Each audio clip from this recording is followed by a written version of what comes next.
Hello, everybody. I am Jenny Guy. I am the marketing manager for Mediavine, and I'm so happy that 2 weeks have finally gone by, and I'm sitting here with you again for Teal Talk.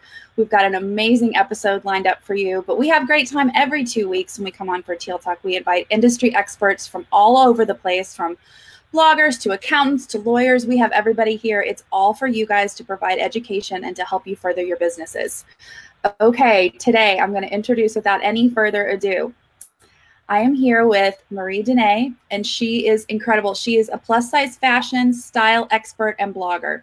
She's experienced in retail for over 13 years. She worked in various retail stores as a stylist, a fashion expert, and in management. And she took all of that and mashed it all up to bring to the world her dream in 2008, which is the Curvy Fashionista. It is one of the most fabulous websites on the internet today, so I challenge you to go look at it. So she has also created from there Marie Dene, which is all of her services, her expertise, her passions into one site for those who are looking for someone who is keenly aware of and in touch with the plus size community and the fabulous world of plus size fashion.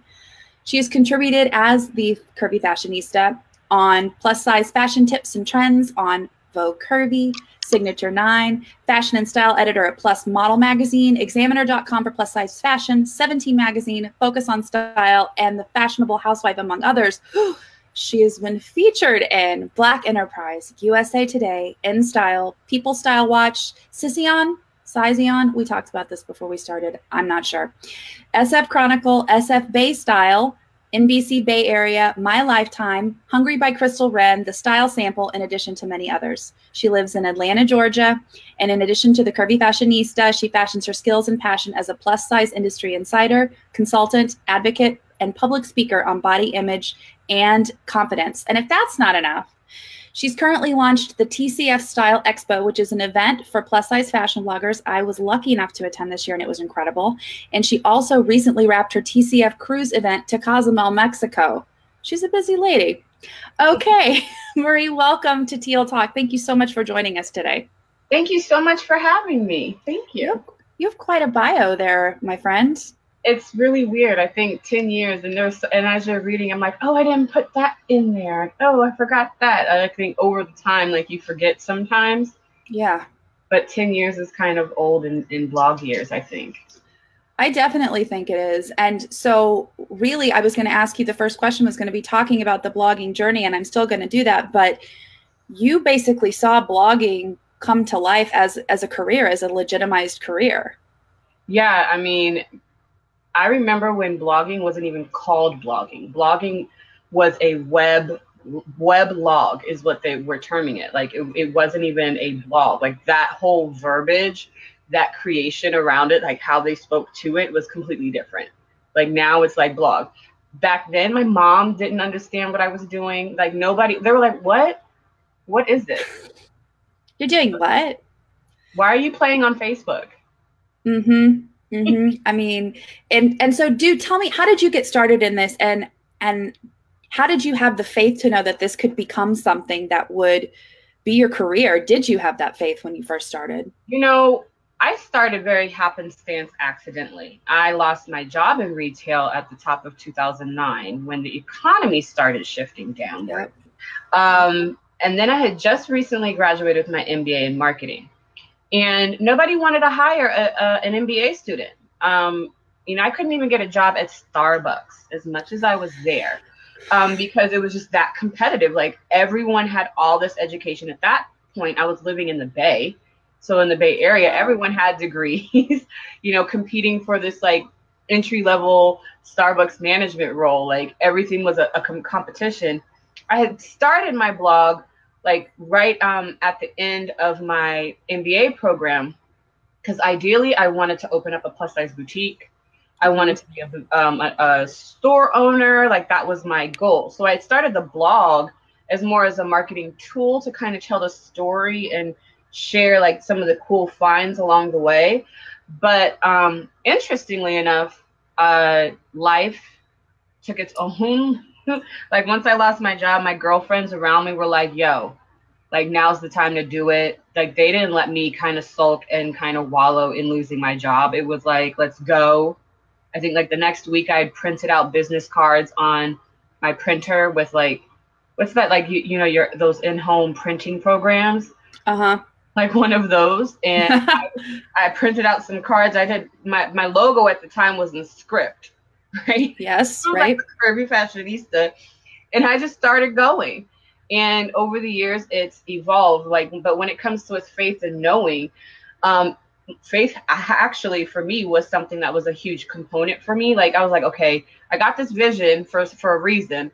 I'm just gonna go and take this leap. I might as well. I didn't have any kids. I wasn't married. I didn't have a lot of extra things to kind of consider in terms of this risk. And so I just barreled forward and didn't look back.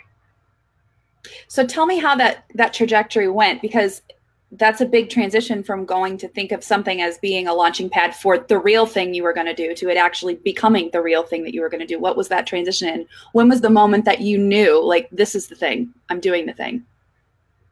Two moments. So the first moment, I think there was an event that just started called Full Figured Fashion Week. Full Figured Fashion Week started, and I had reached out to the owner, and I was like, hey, I'm a blogger, and I can write about this and share it with my audience.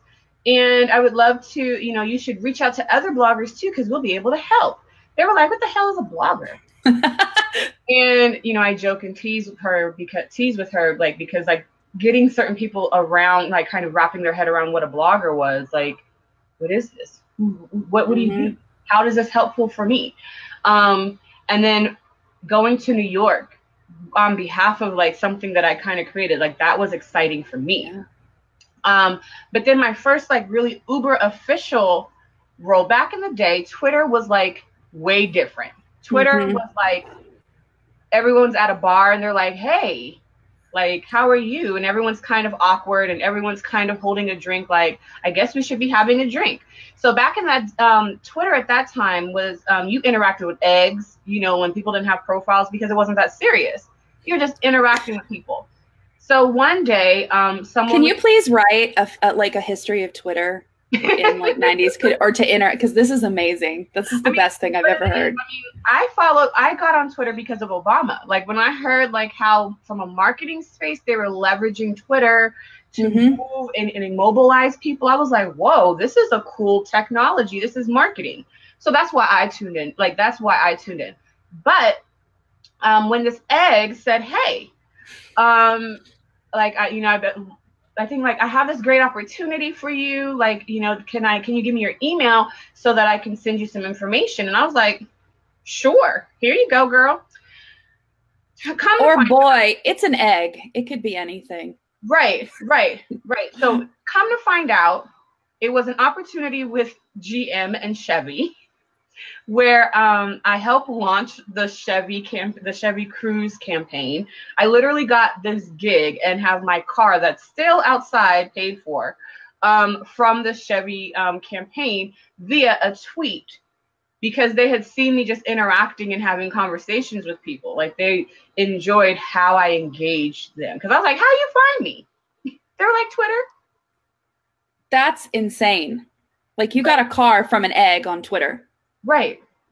That's the best thing I've ever heard ever in my life. Right. I love that. I mean, but you followed through. You put yourself out there. You believed in something that, you know, a lot of people would have gotten on there and seen the eggs and just gone, this is really stupid. But I will say the perception of the egg and the profile with that is a lot different now than it was back then. Right. Like it was like, oh, you're just getting on, or oh, you're still kind of figuring it out. Whereas like now, someone hits you up with the egg profile, you can be like spam.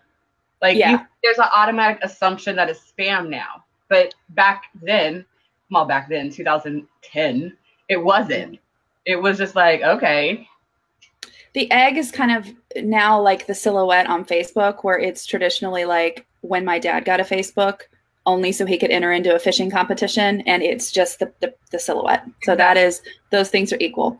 So Brianne Lindsay said, oh my God, Marie has been such a help to me in building out my blog. Fave queen of fashion blogging right here. Oh, and I love you too, Brianne. Like she's definitely someone, because she also helps me. She keeps me in check too. I'll say it. Well, that's we all need those people. We need those touch points in our lives for sure. So one of the things you said that it was very important to distinguish, and I want to know where you draw that line, is how do you distinguish between a fashion blogger and a digital publisher? And where do you think that line exists, and why is that such an important line to you? Well, for me, it's important because I find that I'm actually have grown or evolved into that next level of digital platform, digital publisher, because now I have a team. It's moving away from more me focused and more to the reader and to the community focused, or highlighting other people on a consistent basis. So I may jump in on a video that we do as a brand, with a branded video, or I may showcase 3 other readers or team members outside of myself.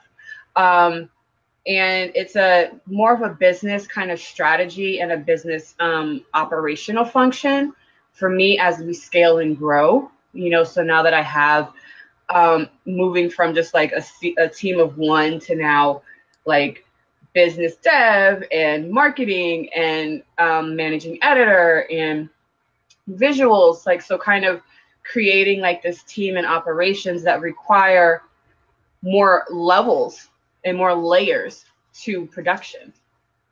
And tell me how, and when did you decide that you needed to hire on more people, and how do you do that? How do you find people? I'm still learning that. Yeah.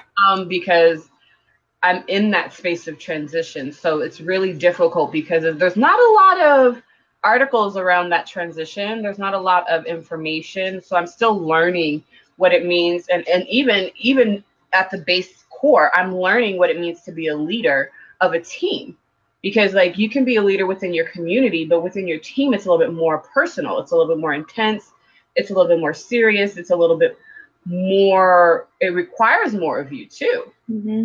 And so like that transition is like, I'm constantly looking and reading and understanding my leadership type, all these fun things. And it's also kind of fun to nurture and develop other people to a space where they're like, okay, well, I'm going to go do my own thing. And I'm like, get it, girl. I'm sad to lose you, but go, be free.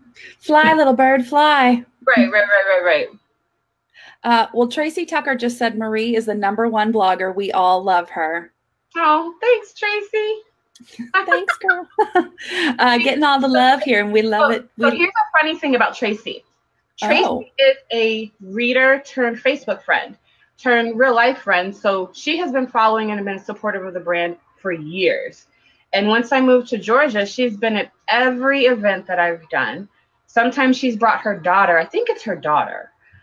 She comes and she supports. So it's really cool to see, like, with the relationships you build and the way that you engage with your readers and that kind of connection, how it kind of plays out along the way. It's so cool to see. Well, your readers definitely, it's very clear, have a sense of camaraderie and kinship and sisterhood with you in a way that I haven't noticed as much with different niches. And I don't know if it's you being incredible and awesome, which is very true, or if it's, yeah, girl, woo, or if do you think that potentially the fashion niche has a little bit more connection, and specifically plus style fashion niche?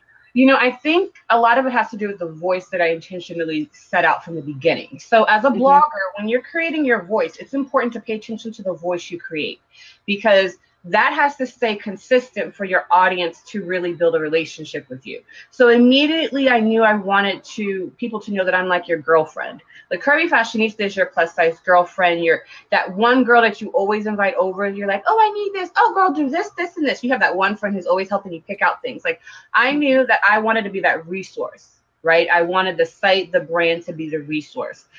Whether or not it was me or another writer, like we were providing that girlfriend vibe. And so where you can ask these questions, making it a safe space to ask the questions, to ask the, for help and guidance, and to share information. Because I've gotten tips and information from folks and I'm like, okay, thanks, girl. Hey, boo, how you doing? Like, even for me, when I greet people on my Facebook lives, I'm all like, hey, girl, hey. I'm reading off like the comments and I'm reading off all this information for them, so they know that I see them. And it's important for me, that sense of community and the voice that we use. So that way, when it does come time to recommendations, I've already built and established that trust and they already look to the brand as that go-to resource. So it was very intentional and purposeful to make sure that when we do have these conversations around what to shop for, where to buy it, that they know that I'm saying this is good because I believe it's good, and you trust and know that what I'm sharing or what my brand is sharing, that it's something we can stand by. Absolutely. And it's great to hear that that is an intentional thing that you decided on. And I love that you are able to walk that line as an authority, but an authority you still want to go get a Cosmo with, not an authority that like is going to stay like Tim Gunn feels like I would trust what the man told me if my pants were fitting right, but I don't necessarily want to go have drinks with him in Las Vegas. Although that might be fun. I would do that probably too. But bad example. Right. But I mean, it's removing the stuffiness, because already also when you have layered into the plus size industry and the community is like, we already feel ostracized. We already feel like kind of as an afterthought or kind of pushed to the side. So it's like, no, here you're welcome. You got some questions, girl, I'm gonna answer them. Like, what are you looking for? I'm here. And it's intentional. So they know that we are that safe space. And I mean, to give people a place to know that these are your people. You don't have to try to, you can talk about the Spanx here that aren't fitting right and are sticking every time you try to go to your company ad. Like that's such an important place for people to have, to feel understood and heard in that way. So you talked a little bit about one of our people that had commented, Tracy, saying she was coming to your events now that you moved local. Well, let's talk about that, because you have taken this brand that you built and this amazing website that you created, and you've expanded it to events, conferences, and now a cruise. Talk about expanding that. How did you decide that was what you needed to do, and how did you make it happen? Tell us all about it. Well, my first event that I did was when TCF turned 3. And I was really nervous about it. I had very much the school kid having a birthday party and nobody come vibe. It was a suggestion from a girlfriend, Shanice Lewis, who's also in the industry.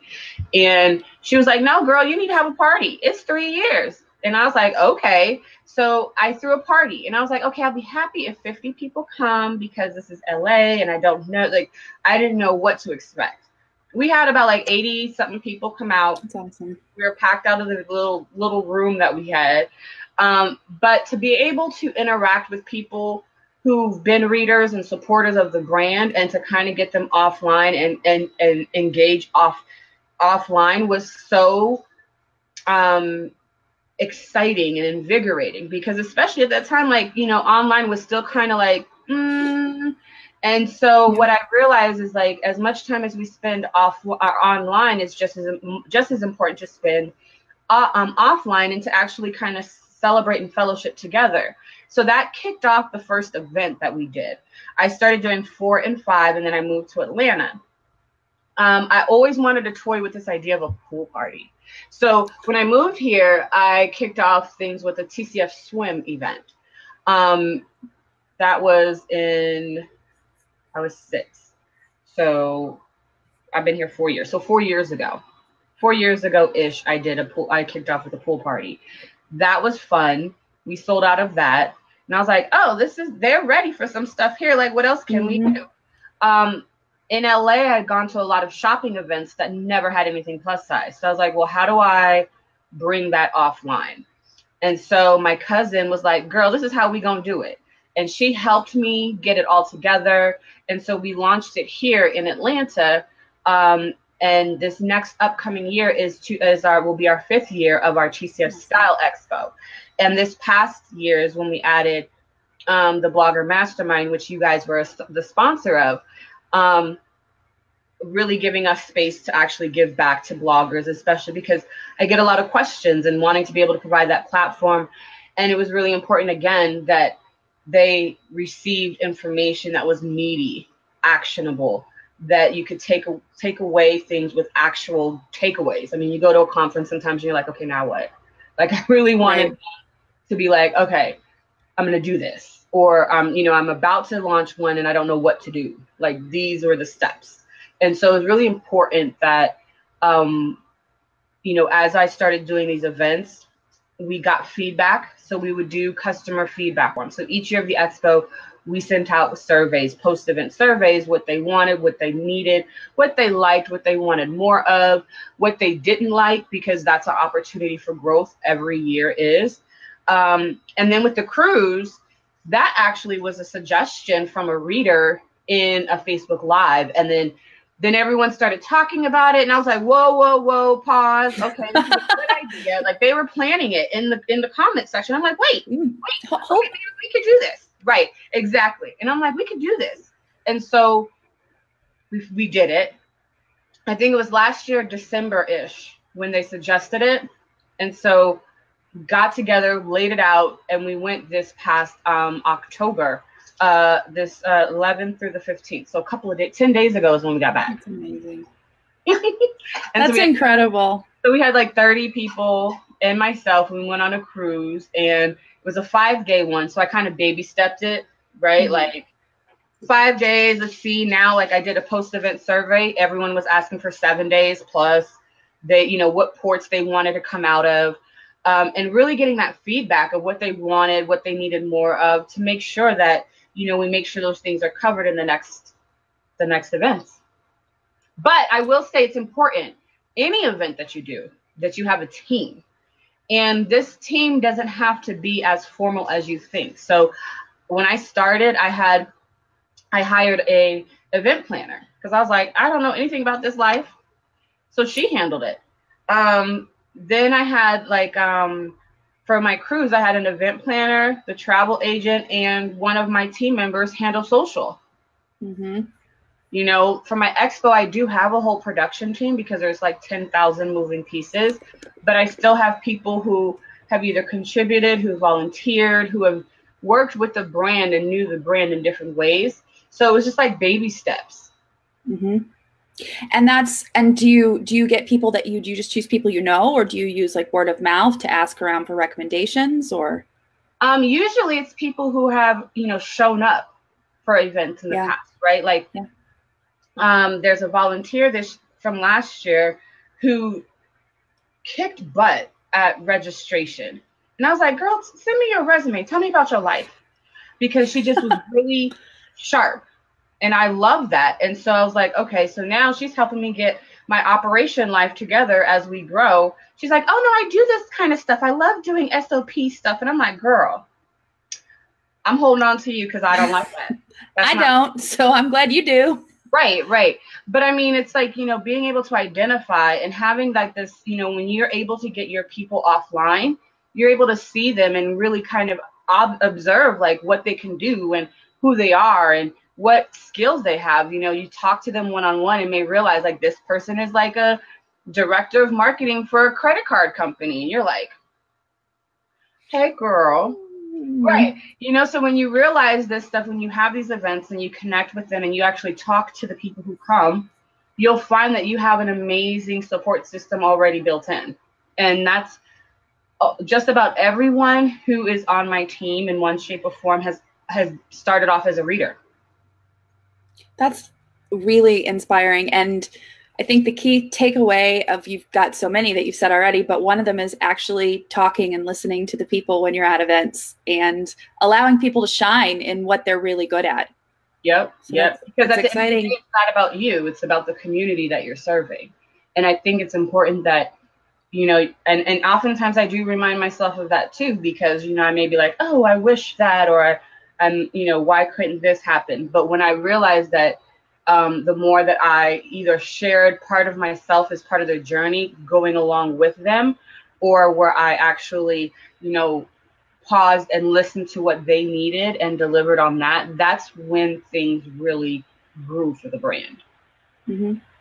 Yeah, absolutely. So guys, if you have a question for Marie, I am here. We are here. Anything from her blogging journey to how she's built this amazing team, all of her events. I'm going to go ahead and segue to, you were talking about identifying what people are really great at. You are really, really great at many things, but at affiliate marketing, you are quite the ninja. And so that's right. So we have a lot of publishers who are really killing in the ad game, but who affiliate marketing can seem like a pretty foreign concept. So if somebody wanted to get started, where would you recommend they go? So before you even figure, if you hear like it's my dog in the background, my dog's Mocha, so she's like running back and forth. Oh, but okay. When it comes to affiliate marketing, first, it's really about making sure you have the content to support it. Because if you don't know your voice, you can easily turn into a used car salesman, right? And nobody likes that. So when you are when you're approaching it, it's really important that you know your voice, that you've built up content and trust and consistency with your audience before you think about monetization in any form. Or if you're launching with monetization, like understanding like how you're going to tie it in so it feels very organic to the content that you're writing. So, for me, like my process, I'll look at like what's trending, what are some search, SEO searches, what are my readers searching in my search box, what is trending on Facebook and social media. So I look at those key indicators to kind of understand where traffic is going. I know that people with plus size women, it's always wide calf boots is a huge search thing. So for me, I love boots. So talking about boots is going to be an easy thing. But if I'm going to do a roundup of boots, I'm going to search first for what I love and then find the affiliate link for it, rather than searching for products with affiliate links. There's a different approach to that. It's not about the affiliate link first. It's about the product first, especially when I do roundups, especially because we are a resource. So we are known, if you're looking for something, you're going to find it. So that's the mindset that you kind of have to be in first when you're going into working with affiliates. So for me, I would start first with making sure that you have you also may want to look at like being self-hosted, because depending on the platforms and the affiliate programs that you join, you may not be able to use the full range of products that these affiliate companies have because of .blogspot or .wordpress.com. You can't put those banner ads up the way that you want to, or you can't there's restrictions. So or you can't embed some certain widgets the way you want to. So think about being self-hosted, because that's going to be major. You're going to want an about you. You want to make sure that your brand is in good standing, or whatever affiliate program you apply to, that you're mindful of their restrictions. So whether it's like casinos, there's certain like drinks, alcohol, there's certain restrictions that some affiliate brands have restrictions on. That's just part of what it is. So you want to be mindful of those things. But then you have multiple different platforms that you can join. Some of my favorites. Am I taking your questions away from you? You're doing great is what you're doing. So I'm just going to sit here like this. Okay, so there are a couple of, and so with affiliate marketing, you do have some brands that have their own individually owned, run, and managed platforms. I'm not a fan of those, because I'm not about to go and track down 40 different individual brands, affiliate programs, and apply. Like, I can't. So I usually go with more of the main ones. So Linkshare, Commission Junction, Pepper Jam, Shareasell, then you have Reward Style and Shop Style. There is Affiliate Window. I'm not a big fan of them right now. Maybe if they change their user interface, just keeping it real. Please do. But those, I'll probably say that again, just in case I said that too fast for everyone. Linkshare, Commission Junction, Pepper Jam, Shareasell, Reward Style, and Shop Style. And those are my favorite, especially as they're most related to my content, right? So there are tons of other different platforms with affiliate link opportunities. I just tend to work with these because they capture most of the plus size brands in one place, or the supporting type of products that the plus size woman uses in one place or a few places. And so that's kind of where you start by submitting applications and joining these programs. Okay. I guess go ahead and ask because I'm all like, go ahead. There's a lot. No, and I want you to do all that. So a lot of people just think that Amazon is all you need in terms of affiliate marketing. Amazon. Okay. Because? Well, one, I can use Amazon via reward style.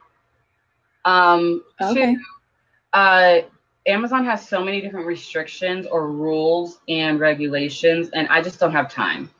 I don't have time to also put all these extra things in my sidebar that they require and request just for one affiliate program.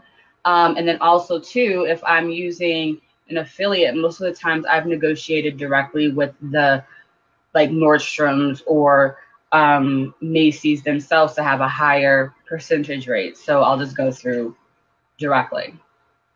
Yeah, I definitely go through directly for a higher percentage rate. So when you were talking about finding the product first and then finding the affiliate link, so I've heard and have spoken with people who they will rep products that they haven't necessarily tried or they haven't necessarily.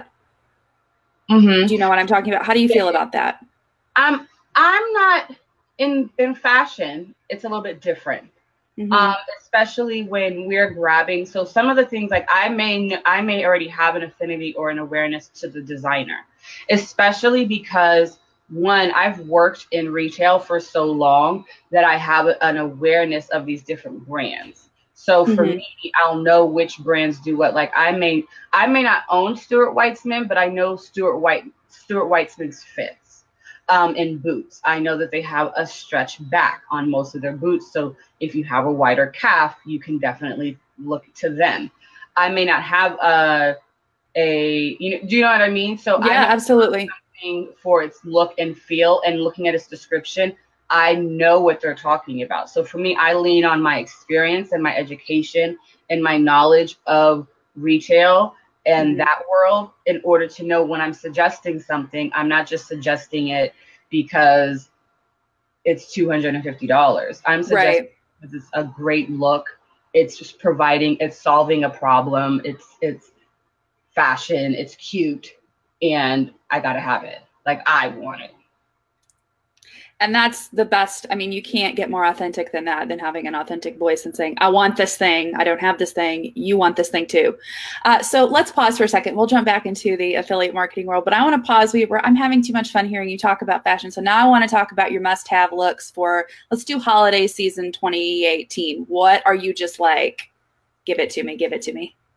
Everything sequins, bold fur, like the faux fur. And color is like a big thing. Like I saw and I totally want this royal blue faux fur jacket. And then I just posted on my personal page like a sequins and faux fur mixed media jacket situation. And I'm like, yes. Plus because I'm a California girl living in Georgia and it's freezing. And I don't care what anybody says, but I'm a California girl living in Georgia, so I need all the jackets and all the like, let me repeat, California girl in Georgia. Right. And so, like the other day I woke up and it was like 40 something degrees and I'm like, yo, where did fall go? Like, this is winter. I need all of the plaid, the menswear inspired cuts. Like there's this jacket that goes all the way to the floor and it's plaid and it's by Fame and Partners and it's so sexy. I need that in my life. Yes. I mean, but you're going to see a lot of plaids and menswear suit inspiration. I'm here for that. Give me the leather, always, all the leather. But yeah, those are some of my favorites. Favorite brands, where should we go check this stuff out? Oh, that's like having me choose my like a favorite kid or something. It all depends on the mood. It all depends on the mood, right? So Eloquie's great for like on trend, really great quality pieces. Ashley Stewart has some fun things. Nordstrom, Macy's. I'm looking at my closet right now, like Universal Standard, like Christian Omichun, Courtney Noel, Prim. I mean, there's so many. Rachel Pally. Girl. You get, like, I'm a walking encyclopedia of brands. I hit the gold mine. You're there. Okay. So that was a quick break. And then maybe we'll talk about some shoes a little bit later, but that sounds, so how do you know if an affiliate marketing program is good for you? How long do you try it out? Well, honestly, I don't leave any of them unless like I just don't use them, and then probably due to inactivity, they're like, bye girl. And I'm like, okay, wasn't using you anyways. So, but the ones that work the best for me are the ones that are constantly feeding me information and resources to use. So one thing that I like a lot about Link Share and Commission Junction, I will actually highlight Commission Junction. They have what's called a content certified program. And so their content certified program means that you're kind of like you're recognized as a content producer, a content publisher, and so, or a blogger. And so you're automatic when you apply for it, you get approved to a higher tier automatically of your higher tier of percentage. And then you also have additional opportunities for sponsored posts right directly through the program. Oh, that's awesome. Right. Pepper Jam just actually launched Influence, which is like an influencer platform, but it's with all of their Pepper Jam affiliate marketing program, like brands. So, cool. So whether it's like negotiating for a higher percentage rate, I've seen some people negotiate 25%. Wow. I've never reached that part yet. But you got a car. Yeah. But when you start to realize like what brands are performing really well, you leverage that as a negotiating tool. Like, hey, you guys are constantly in my top 5 or my number 1 moving brand. Can we talk percentages? Can we talk raising the amount of percentage? So the average that in retail can go anywhere from as low as 3% up towards 15-ish%. So it all depends, and that's just in clothing. But once you go to technology, travel, hotels, hosting programs, like the business side of things, it's all over the place. Like some pay more a flat cash fee per booking, some pay. So there are different arrangements that already are built in. It's just a matter of which ones make the most sense for you and your brand. Do you do any pay per lead or pay per click, or is it all pay per sale? Like how does that work for you? So ShopStyle used to be pay per click. They are moving over to pay per sale. I'm really sad about that. It all depends on how your traffic moves, right? So if you have a high traffic site, just because, or something goes viral, or something goes, like every time someone clicks through to the brand, like you get a percentage of, you get a small payment kind of goes through. I mean, it's not a whole lot, but it starts to add up. But then pay per sale, like that's where you get like the higher commissions and the higher dollar amount back. So I right now, like most of the things that I do is more just pay per sale. So what is a good commission? And I know that this is probably a really hard question to answer, but is there a certain price point of a product that you'll say that's not worth my selling it? Is there a certain place you cut off? No, because again, it's about what product that I'm sharing with my reader. What problem is it solving? Am I in love with it? Even with my contributors, when they do their own roundups, I go back and I may edit their roundups because a piece may not speak to the brand's aesthetic, right? So yeah, they may chose a piece that was from Kohl's. Well, that one doesn't pop enough, so I may go back to Kohl's and look for another piece that really is like, let's give them that oomph in a way. So it's more about like the pieces that are striking, or that's going to move you, or invoke some kind of emotion. So I look to that first before I'm motivated by, and I don't even pay attention to price point. And actually, price point is more of a thing that I don't really always talk about, because in the plus space, it was about finding the resources and the items. I wanted them to focus on what was available versus the cost of what was available, because it could derail the conversation. But that was an intentional move. Yeah, that's great. So how do you make sure that you're signing up for a safe affiliate program? What are the things you need to look at? Are there like reading the T and C? Do I need a lawyer to do all this stuff? No, you don't need a lawyer. But it's good to read over like what are the things. So like if you're someone who's constantly bidding on AdWord or on words like via AdWords, then you definitely want to look, review everything, because almost every affiliate does not allow for you to review or to bid on their brand name and belong to the affiliate program. Like you can't do that. So that's like something you'd want to, like if that's what you do, like if you're over there, bidding for Macy's.com, like you wouldn't be able to join the Macy's program or you'd get kicked out. Okay. But I find that it's best to join the programs that I mentioned above because they also look out for you too. Yeah, because they're bona fide, they're real. Right. And then, they have different people. Like, I have no problem reaching out to an account manager being like, hey, like even now, like for holiday season, CJ did like a really dope like a spreadsheet of the brands that are doing active holiday gift guide activations. So I'm able to like go and pitch this brand and be like, hey, let's work together. So, I have the support from the CJ team, and then I get the contact of the whoever's running the affiliate program. We're able to talk and then kind of make some magic. That's awesome. And then it's no different from a regular sponsored post, right? And they're providing you with all that information because obviously, again, they want you to sell in the same way that Mediavine provides you with all the information we can. We want you to do well. We want you to make money. Why wouldn't we? Exactly. So how do you talked earlier about having that great content that you have to have first. How do you write content that sells without being salesy? How do you stay authentic to your voice and still make your living? I think because I've been in sales for so long that I have learned how to read people in a way or have that conversation where it's about getting more to the root of what they're looking for.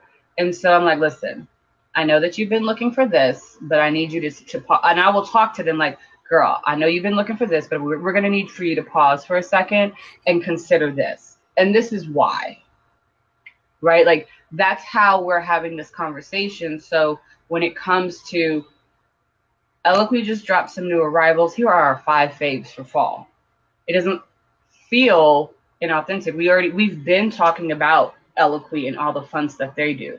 We've been talking about what's here for fall and what pieces we love. Now we're just going to show you our favorite pieces. So you see, we've laid the foundation. Mm-hmm. And even one of the most passive ways that you can actually leverage this is I have resource pages on my site. So whether it's plus size designers, whether it's plus size bridal boutiques and resources, whether it's wide calf boots, these pages are static pages with affiliate links. But I've optimized these pages with images, with content and whatever, so that they're indexed. So if someone's looking for wide calf boots, it will come up in a Google search. And all those links are affiliate links. Not bad. Smart cookie. So how do you drive traffic from social media? How do you use social media in affiliate sales? Do you? Not as much as I see other people do. Okay. I wish that I did more, but I'm still trying to figure out like how I want to do that. Mm-hmm. I'm horrible on Instagram. As a fashion blogger, really, I'm surprised to hear you say that. Girl, because my reader is on Facebook. Yeah. So, especially Age and with the demo, like she's more on Facebook. She is on Instagram. I am there, but it's very like, I need to get my whole life together and fix that and have a better flow of everything. So I'm working on it. Well, you've been on a cruise. Right. I need to get time to get back to life and everything. Right. But with everything else, I feel like it's important that with social media that it makes sense, and it doesn't just seem like, with some people I've seen them do it really well, like, girl, let me show you this new thing that I'm about to add to my closet. Like, I'm making this mine. And it makes sense and it feels like them, you know, but then there's some people that's all they do is push, push, push. And you're like, yep. Are you wearing that, girl? Are you really wearing that? Yeah, I hear you. It's got to be authentic. I got to believe you. Right. I try it, but you know, it's a very interesting thing.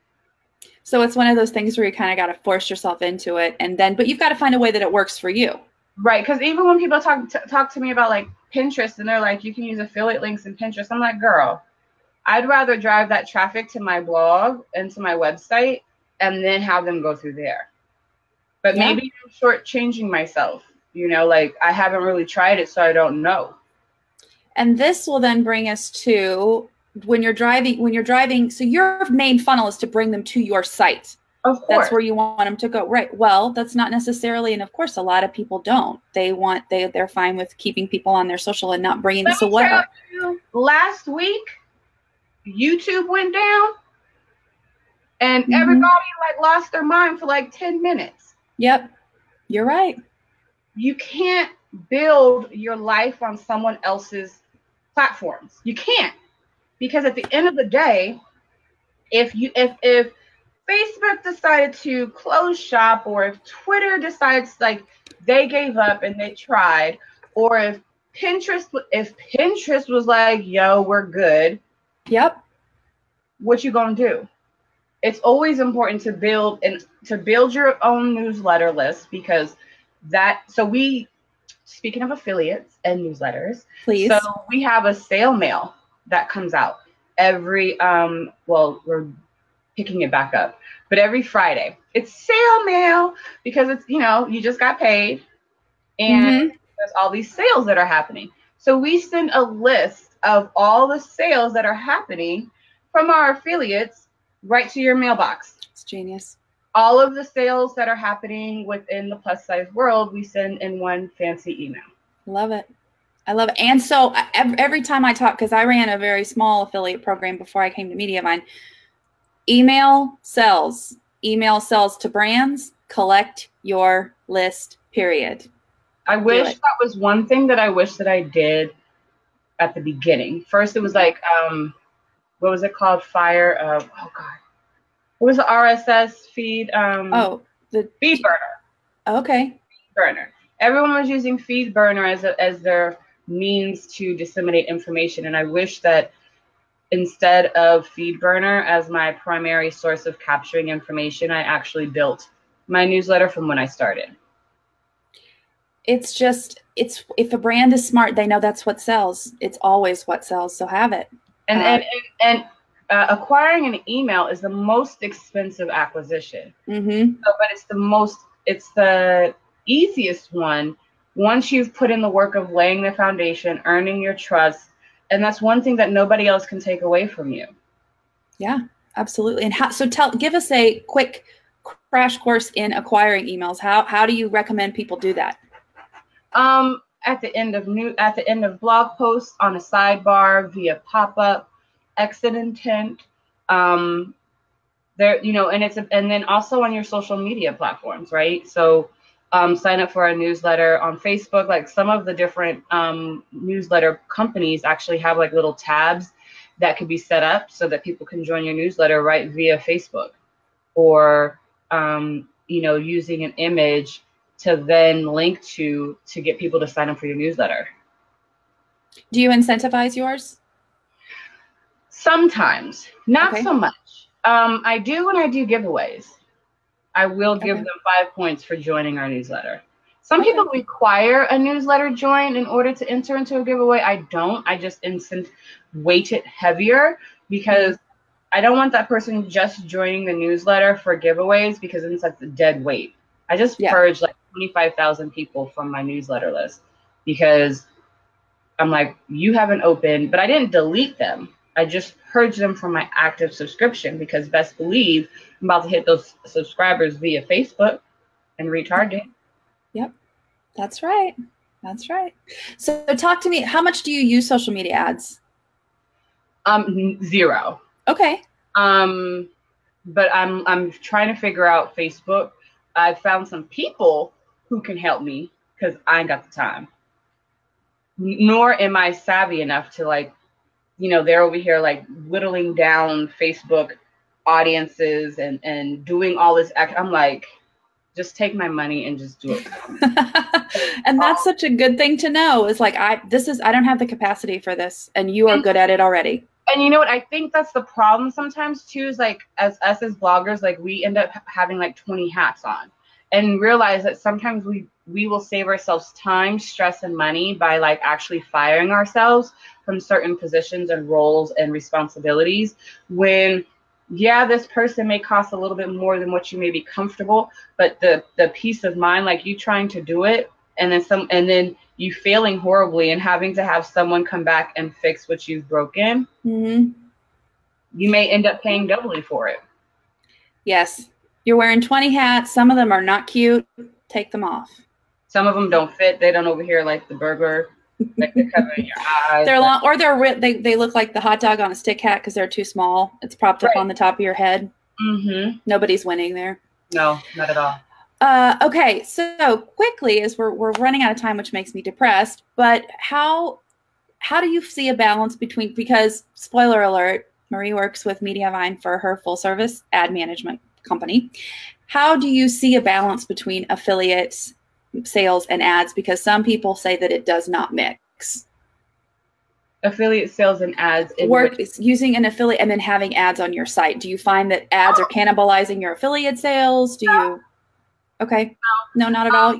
It's all about how you have to know your content. You have to know your audience, and you have to know like what's going to work best for them. So even when you join Mediavine and you're looking at the ad display, like it may seem like a whole lot or it may not be enough. Like, you know, you tweak what works best for you.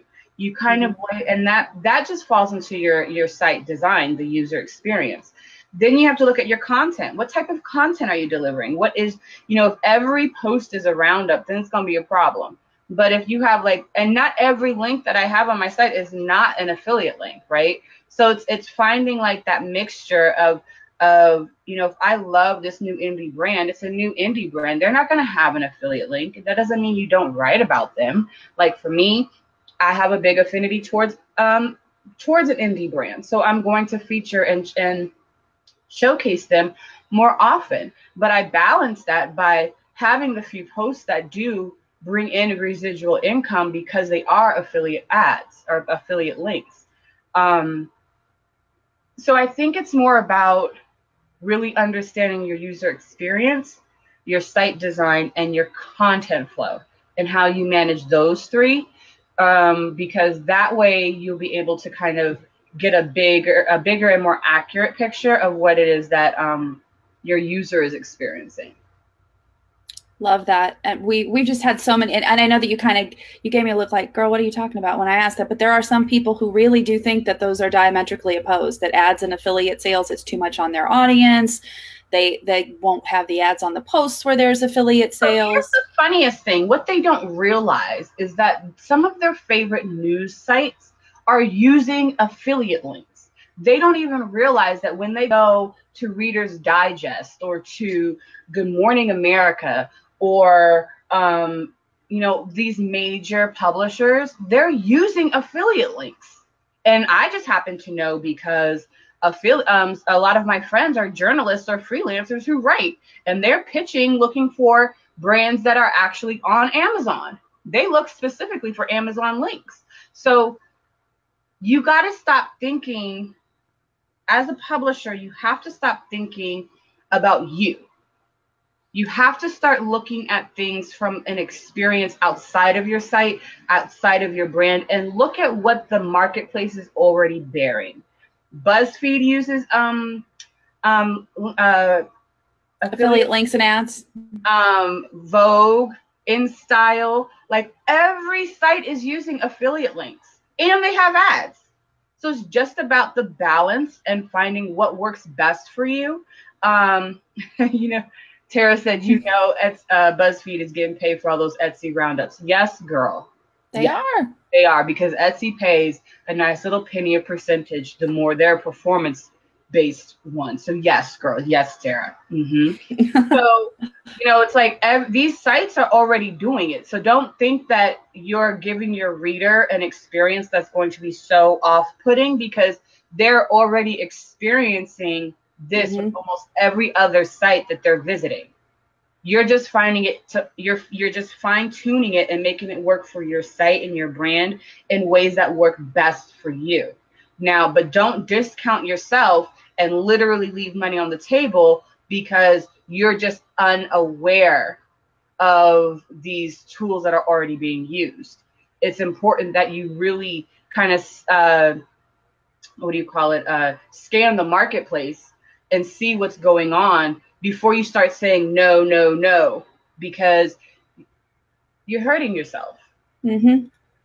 Absolutely. And I think in terms of comparisons, if you're trying to compare your site to, would you rather compare your site to another very small blog, or would you rather compare your site to InStyle? I'm going to go with InStyle. I'm going to maybe say that InStyle would be a better choice for that. So go for it. And then see how many, are you getting a ton of unsubscribes? Then maybe think about what you got to do, or think about how you got to adjust, monitor your traffic, test. Tara, really fast. Tara, yeah. That's why I don't use affiliate window.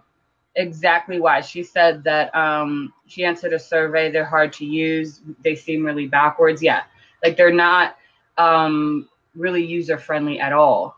And so when a brand, like one brand, hit me up and they were like, "Oh, we're moving to affiliate window," I was like, "Bye," but I'm not coming. Have fun. You have fun. And why not? I'm like, close the window. Exactly. But I told them why I wasn't coming. And they were like, "Oh, well, they are working on improving." I'm like, well, like, you got to do some leaps and bounds, honey, because I'm staying right here. Yeah. So, okay, I'm going to ask you the Mediavine raw question. Tell us why you are on Mediavine for full service ad management. What makes you happy here? It's easy, for lack of a better word. Yeah. It's kind of like a set it and forget it, but not really, because like everyone tries to strive for Teal. I don't always get the Teal, like the Teal marks, like all Teal, like all the. Yeah, your site health lights. Yeah, the health lights. I don't always get those checked off, but I also appreciate the level of support and the transparency. And the education, because there's like, these lives that, pull from the audience to share.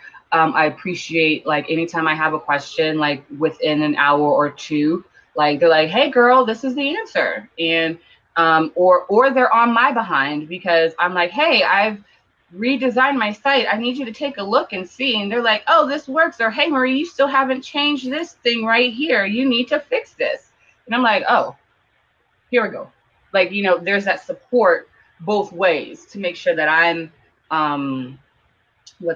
compliant, and to make sure that, I'm able to make as much passive income as possible.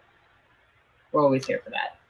We are always here for that, and we appreciate you saying those things. So, okay, last question. I'm going to do a little bit of an announcement, but before we get there, someone is wanting to next level their business, their blogging business. What is 2 pieces of advice you would give them to start doing today?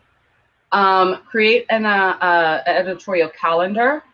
Get your content consistent and engaging. So make sure that you're feeding your audience, right? And feeding them consistently, because anytime they're hungry, they will come back and eat from you. They know they know your food is good. They will continue to eat it. Okay.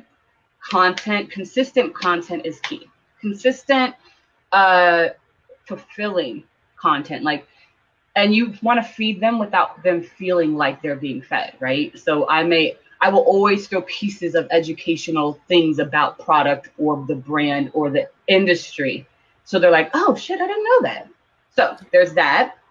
And 2, don't be afraid to try something new. I think we get stuck sometimes in what works, and we end up missing opportunities. And the beauty of blogging is that you're able to react and adjust very quickly, whereas many other brands and larger organizations have to go through 10 lines of approvals before something can be changed. Adapt adjust, and have fun with it.